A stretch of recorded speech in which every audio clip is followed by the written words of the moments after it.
Live from the Business RadioX studio inside Renaissance Bank, the bank that specializes in understanding you. It's time for North Fulton Business Radio.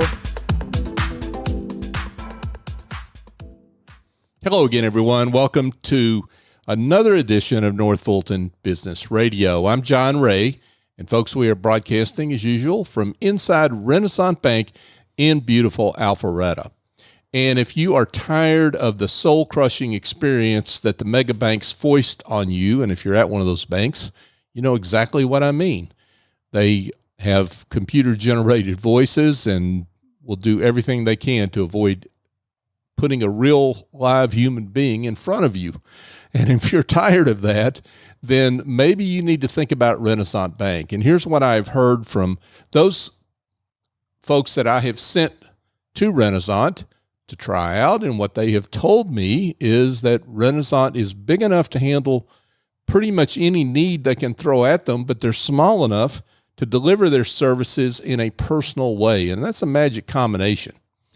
So if that's what you're looking for in a bank and you want a better experience for your business, go to renaissancebank.com, find one of their local offices, and give them a call.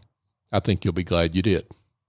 Renaissance Bank, understanding you, member FDIC. And now I want to welcome Justin Minick. Justin is with SOS Marketing Solutions. Justin, welcome. Thank you. Great to have you here. Yes, I'm honored. Yeah, thank you. Let's talk about you and SOS Marketing Solutions. How are you serving folks out there? Helping businesses attract clients to their business that's interested in buying their service or their products and in a streamless process using Google Ads. Terrific. So before we get into the details of that, and I'm sure there are a lot of details and potholes in that you help guide clients through, let's talk about you and your journey and what kind of led you to starting your own business in this area. It originally started from my love of sports. I love playing football. I played college football, and after I graduated from college football, my first job, I worked at a corporate gym. Inside the corporate gym, they had the CrossFit gym, and I was stepping inside the CrossFit gym. I was looking there, and there was a guy leading the class. Everyone there was having fun, fist bumping, throwing the weights around, and it instantly reminded me of when I played college football, playing weights with my teammates. So I decided to take the class the next morning. And it was a great time. And I thought, you know what? I can do exactly what he did, coach the class. It's very just like weightlifting and being the team captain at the college level. You had to lead the team. It was just like that experience. One thing led to another. I earned my CrossFit certification, coached a couple of classes at different gyms in the Atlanta metro area, in Marietta, Sandy Springs, Roswell. And after a year and a half of doing, that's when I decided to make my stamp in the ground of Marietta City and open up my own CrossFit gym. And I ran it for 6 years, and it was a great time. And what made me real successful in the CrossFit gym world was I ran ads to grow my business, to attract clients. And it was the first month when I was open, I was so excited. I had 2 members at the time. One member was my dad, and another member was a former member at another gym. And I looked at the numbers and I thought, all right, I need to make this work. I need to acquire a lot more customers so I could pay for the next month rent. I had just enough saved up for the next month, but after that was it. Oh, wow. So your hair was on fire then, right? It was. Okay. And I went on Facebook because it was 5:45. I'm at the time I had a 5:30 class. No one was in there. I'm hoping someone would walk in for a workout and get started. My dad worked out earlier that morning, and then my other member, he worked out the class after. And I just remember looking down my phone. One CrossFit gym is running an ad for a 6-week challenge. Another CrossFit gym is running for a free workout. Another gym saying, check us out at our facility. And that's when I put $500 down, and I have received 0 sales out of it. And that was when everything changed for me. That, to me, to this day, is the most profitable campaign, because that's when I hired a mentor who taught me how to run Facebook ads. What's your offer? Make sure things are online. And start the process again. So under his leadership, my very first campaign after him, under his leadership, I received 3 sales. Oh, wow. And then that's why I realized instantly, like, it's repeatable. The fact that I received the output, the acquired output I wanted, and also the 3 people that came in stayed with me for years, and they've been a big part of growing my CrossFit gym. And it's run my ads, lead to another, and I was able to expand my gym from 1,300 square foot space to 3,000. Oh, wow. So almost not quite triple. Yeah. Wow. And those running ads, seasonal ads, and changing the offer up, and also providing a great service. And when people came in and they decided to get started in their fitness journey, they bring their friends and family, and it's grew that way. Yeah. Wow. What a great story. So eventually you decided to get into the business of doing this for others, which is a common story, which is a great story, common story and a great story. Why I leave the fitness industry behind? Sounds like you were perfectly suited toward that industry. I was, and I just feel like it was just, we live every day once, and I want to experience as much as I can and have a greater impact and impacting others as far as I can. And and then how I jumped into the marketing for others, it was when a dentist reached out in a Facebook group saying, "Hey, do anyone know how to use a CRM to communicate, to use CRM for her business?" CRM is a customer relations management software. Think of it as like an organized online database. You can send out text messages, receive text messages, emails. And at the time, it wasn't effectively working for her. So she reached out on Facebook, asked anyone, and I instantly raised my hand and I commented on her post and I could do it. And keep in mind, I know how to do it in the gym world, but I don't know how to do it like in her dentistry world. But at the same time, I know that the software, it works and solve issues very similar. It may have a little different terminology, but it always going to be the same thing. I went over there and I solved one problem, which led to another problem. And then before you know it, both our offices were communicating properly in the CRM. Her staff was much happier and less stressed because if someone opted in on the app, Google ad, it went to the CRM at the right location, because she had 2 locations, one in Woodstock and one in Kennesaw. And when I helped her out and at her level of expertise, that's when I realized quickly, like, this is an opportunity for me. And she asked me, do I know how to run Google ads? And I was like, oh, do I? I can show you. And helped her out. And here we are. Yeah. That's awesome. Thank you. So let's talk about the idea of doing ads. And maybe the way to get at this is, I think a lot of people choose to post on social media, but don't necessarily take the next step. Why should they take that next step? For the impact of people. There's someone looking for their services or looking for their problem to solve their problem or issue or relieve their pain and stress from, or a desire to go to pleasure. That's why I say you should run ads, because you have a faster and broader reach. And let's talk about the difference between a social media ad and a Google ad. Yeah, it's the intent. So social media ads, they work. They flow into what's called an interruption ad. And the social media ad is when you go on Facebook, Instagram, TikTok, YouTube, you're looking to be entertained, or you catch up on your friends from high school, college, or post or whichever funny things you want to post. Whereas Google is, you're looking for education, or you're looking for something that you need to be fixed immediately, or you're planning for the future of get that thing fixed. So both platforms work effectively for any business. It just depends on, the main thing is just the offer, and also how much, I guess you say, mental power it takes to commit to that offer. If I'm advertising for hot dogs, it doesn't take much mental power to purchase the hot dog, or if it's a bad hot dog, I won't buy it again. Whereas like a house, I have to really think of the location, the schooling, the traffic. Is there enough for me and my girlfriend? We go to a lot of restaurants. Is there enough restaurants locally in that area? And also like to travel a lot. Is there an airport that has a lot of different places we can travel from that airport? So all those play effect. And also we have 4 dogs. So we need a big house. Yeah. Big Okay. company for the 4 dogs. Okay.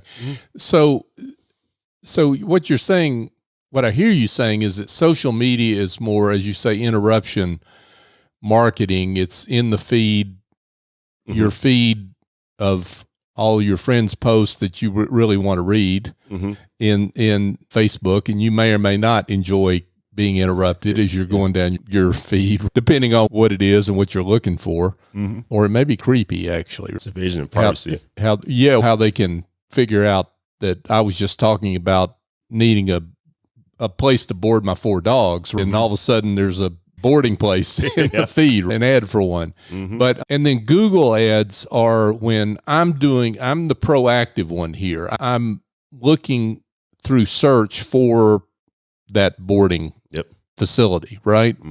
But Google has other ads as well, right? So they've got ads in Gmail and other places as well that I guess you might call interruption, right?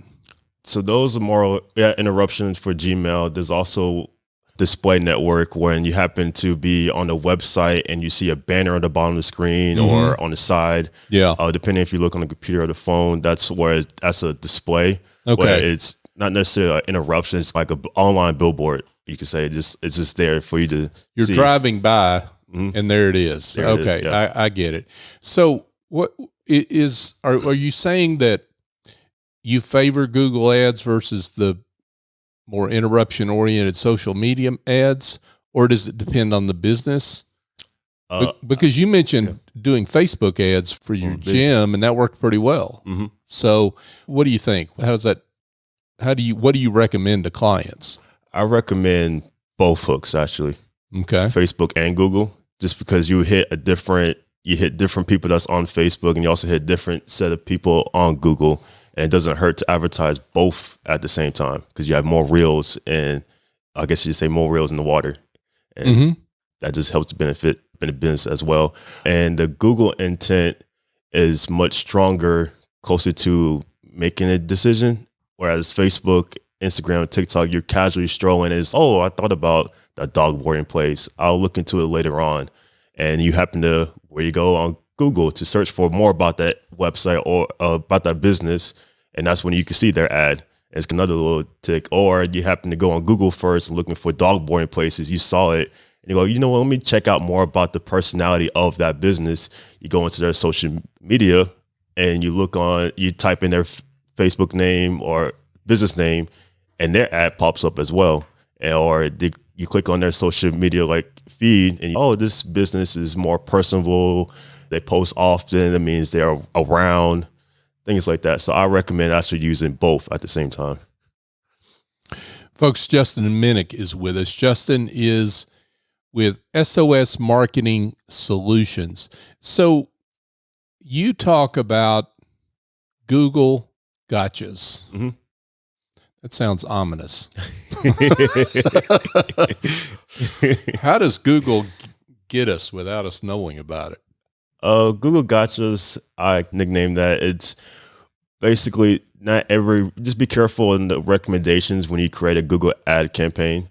Some of the recommendations will be beneficial and some of them are not so beneficial. So when you read into it, think about it more before you just automatically just click yes for everything, because it will help, but it also can hurt your ad campaign and the campaign of results for your business specifically. So I'm shocked to hear this, but as I say with my tongue firmly in my cheek, but Google's not always necessarily looking out for your best interests as a business. Is that what I hear you saying? Yeah, it's like if after you're spending your own money and putting your own skin in the game and doing it for years, I have a good understanding of it can be actually your best friend. And then if you're just going to start it, it can actually be it can hurt your account just for how much you spend. I say Google, it's with enough practice and enough patience, it can be your best friend because you can tell the Google AI, this is what I'm offering to the people that at this rate per day. And it's really about focusing on a lot of business owners that I help initially. They always ask me, not always, but most commonly questions I ask is how many clients I can get this month, or how much money I should spend on ad spend and things like that. Well, with the clients part, that's an output. We can't really focus on the output. We can focus on the inputs, which is make sure the ad's being seen and it gives it the clicks. Google will do that, but also you want to aim it towards your specific type of person, because you could target in your ads anybody and everybody. It doesn't mean they'll be the right fit. And that's why I was saying with Google, it would do exactly what you tell it. So if you just say, hey, anyone, everyone, it's going to show to anyone, everyone. But if you're more directed, more pointed to, I'm expecting my best results will be in this area. You can even advertise during these times, because the people that's interested in my services will purchase during those times. For example, if you have a brick and mortar location, it might not be beneficial for you to advertise at 3 a.m. on a Saturday, because you're probably not providing your service then. Right. Or you're not able to pick up the phone if someone calls you right in there. Yeah, that makes perfect sense. Mm-hmm. So what is and maybe this is, sounds like you hit on it, but what's the difference between, because you hear these stories of people that have done really well with Google Ads, and then those folks that have not. They've spent a lot of money, they're disappointed, they're jaded, they're upset. So what's the difference? The offer. The offer. Say more about that. It's the offer for what a person gets. Not typically, but sometimes the business would think of what we get. It's all about me. I want this, me. But if you just simply change the ad to what the person sees and what they get is more beneficial, then your ad will pay itself, and then some more and more. And because you're so happy providing that service for those people, that's how you get the better results, which is you want to always reduce your cost per click and then increase the amount of conversions.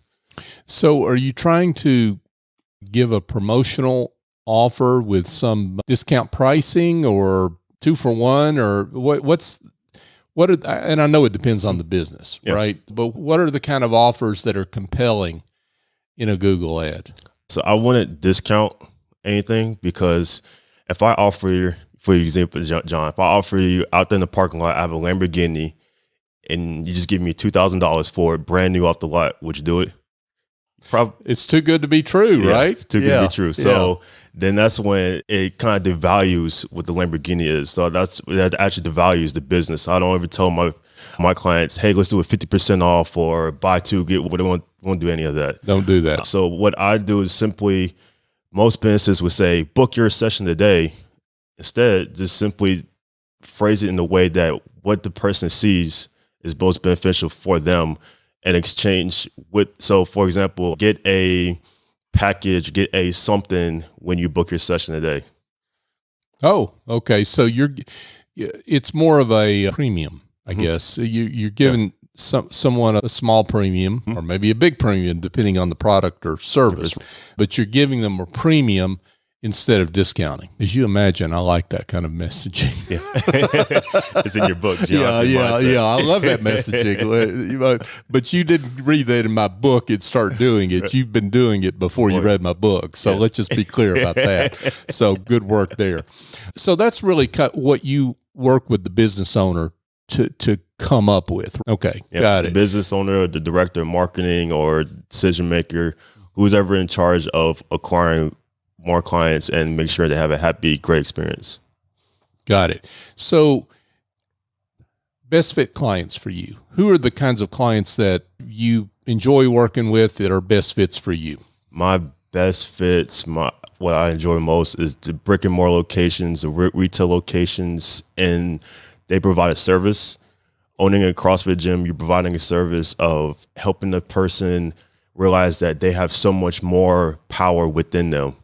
And for example, a chiropractor, when someone comes see a chiropractor, they're in pain, and after they leave the office, hopefully they feel a lot better and excited. So my objective I love doing is getting someone that's in pain or experiencing pain, or probably not even aware they're in so much pain, to see the ad, they click on it, and they automatically go through the process, and the business owner confirms their appointment, or they purchase whatever the offer is, and then exchange, and everyone's happy. And then also, so the business owner is happy because they acquire a new customer. The new customer is happy because their pain's gone because they're more attractive to pleasure.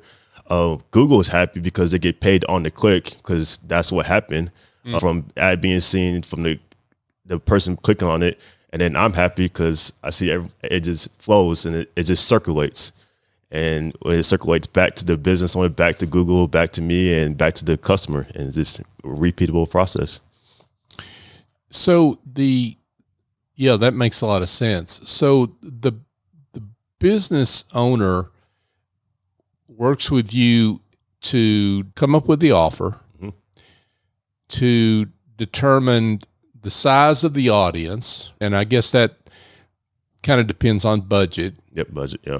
And geography, right? So it doesn't make any sense if you're a gym, for example, in Marietta to be targeting Gainesville, Georgia, right? Because nobody's going to drive from Gainesville to Marietta to go to the gym. So you know what your target is, but then exactly where those ads need to show up, right? The ads need to be show up where the fishers are at. And not only where the fishers are at, it's how hungry the fishes are. So that's why I love Google, because you bid on keywords. And when someone types in that keyword or words that's similar to those keywords, the ad will pop up. And whereas Facebook, Instagram, you're just basically invasion and hoping like enough times they see it, they'll click on it, which lead to them taking action. And then so that's why I love Google more towards for most businesses. Google and Facebook still works, but that's why I like Google, because I can accurately type in, when someone type in these 3 words or these 2 words or basically the offer. Got it. It's a sale. Okay, cool. Justin, let's share a success story. Yeah. You've been at this a while. You've shared your own personal success story, but let's share another one or two that help illustrate the great work you do. Yeah. One of my clients, he owns a private school academy in Alpharetta. And within 3 weeks of me running his ads, he's already fully booked for the next 2 months on his offer. His offer is an experience of what he provides for the kiddos of allowing them to think of being entrepreneurs. So he has them do like lemonade stands. He also teaches them about negotiations. He teaches them about what's your favorite thing that you like. And he gives them like content and not like video content, like books, because you have to use your mind to read books. And then he has breakout sessions with them. And it was really cool to, like, when we first started, 3 weeks later, now he hit me up and saying, "Hey, I'm fully booked for the next 2 months. Can we turn it off?" And I was like, "No, can't turn it off for ad, because once it's going, you just let it keep running." Oh, really? Even if you're fully booked? Yeah, you just let it keep running. So now he's in the process of opening up a second workshop within the month, and then go that way. Okay. Because once you have that momentum going, it's the best to just keep feeding it. You don't want to stop it and then try to restart it again, because sometimes you're not guarantee that same exact result with the ads, because that means the algorithm, you could say, the computer figure out this is the best population and it's working, because that's Google is getting paid off of that. Facebook, Instagram gets paid. Oh, speaking of how the software stuff work, Google gets paid on the cost per click. That's why it's pay per click. Facebook, Instagram, YouTube, some YouTubes, but not all of them, they get paid on the impression. So an impression is when, as soon as the ads popped up on someone's feed, that's an impression. That's when Facebook and Instagram charges the business owner's account. Gotcha. So the intent behind it is very different, if you notice. So so Google, the client or prospect has to proactively click through, and it can't just float by their feed and they're really ignoring it. Because it says sponsored on there, and they can ignore that. At least I do. And I think a lot of people do. Right? Yeah. Okay, cool. But when the offer is really irresistible and it's different from book your session today, you're more likely to click on it. Or not to say maybe you're not you specifically, but someone else will. And once Google figure out, like, all these people that's in this demographic, in this area, at this time zone, at this time between 9 to 10 on a Monday, it will show that ad more often, more powerful, because that's where all the fishes are at and where the hungrier ones at. Yeah, that makes sense. Justin Minick is with us, folks. SOS Marketing Solutions. Justin, this has been great. Yeah, thank you, John. Yeah, I can't imagine there aren't some folks that, upon hearing this interview, wouldn't want to be in touch with you. So let's tell them how they can do that. Yeah, they can reach out to me on my website at help@sosmarketingsolutions.com. Another way to contact me is just send me a call, send me a text at 678-900-4877.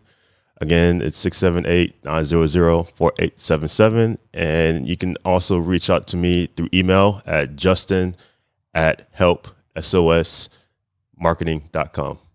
Justin Minick with SOS Marketing Solutions. Justin, thanks again for coming in. Thank you, John. Yeah.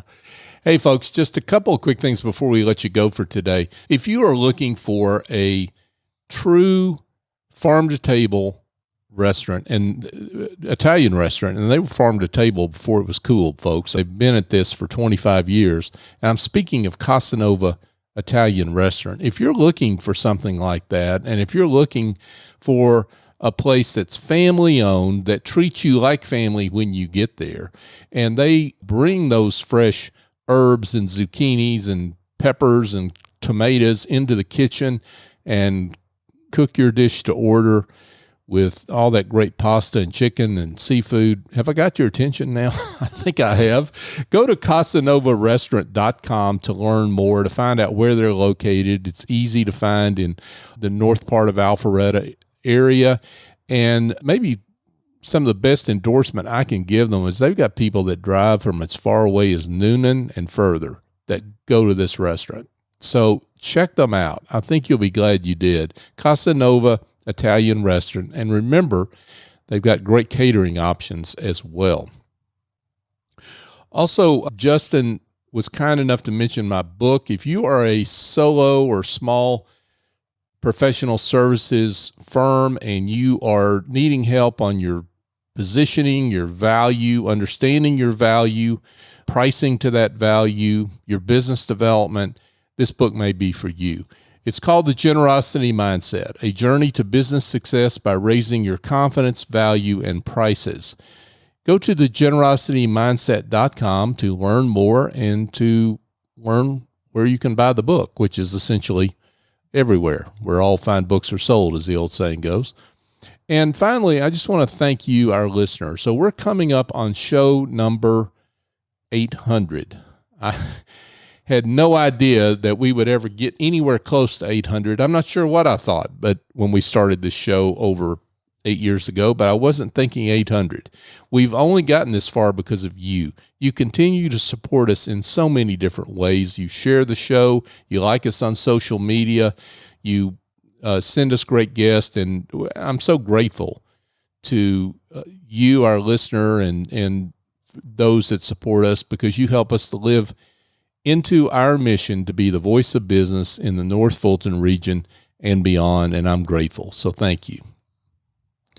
So for my guest, Justin Minick, I'm John Ray. Join us next time here on North Fulton Business Radio.